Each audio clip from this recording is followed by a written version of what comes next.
Ayan, magandang tanghali. Ay, hapon na pala. Ayan guys, nandito tayo guys. Galing ako ng groceries. Umuwi muna ako. Pumunta kaninang madaling araw doon dahil nagpila tayo sa Malasakit guys.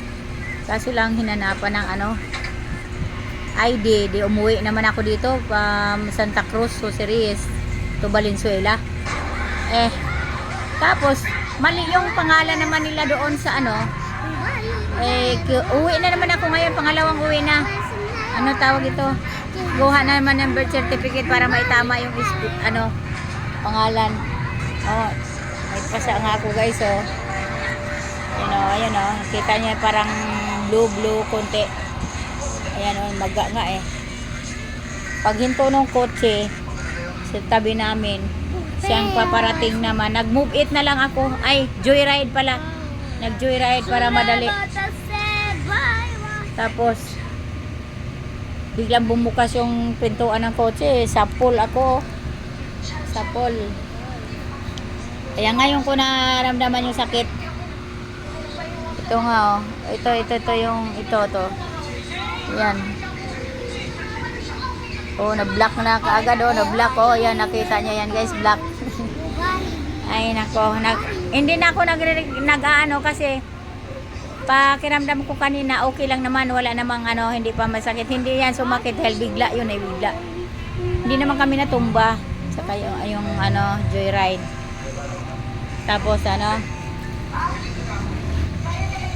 ngayon na naramdaman ko na. Pero babalik pa rin ako na nagpa-book na naman ako kasi kailangan tong doon ako nagpa-update sa information. Tapos umakyat na ako doon sa neuro. Mali yung spelling. Kaya pinakuha yung birth certificate doon sa information para Kaya ang inyong lingkod guys, ayan parang trumpo guys, parang trumpo. Kahit nagtanda muntik ng mabalian guys. Baba na tayo guys. Nandyan na daw yung move it. Joyride. Kaya babay muna. Diyan ka muna ha. Alis muna ang lola ha.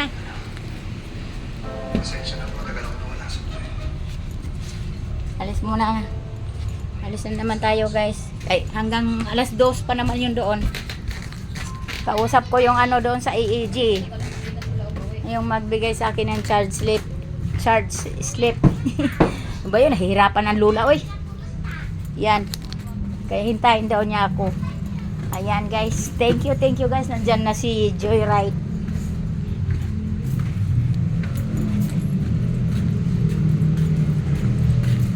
Dito na tayo, hindi na tayo magsalamin kay pag helmet tayo.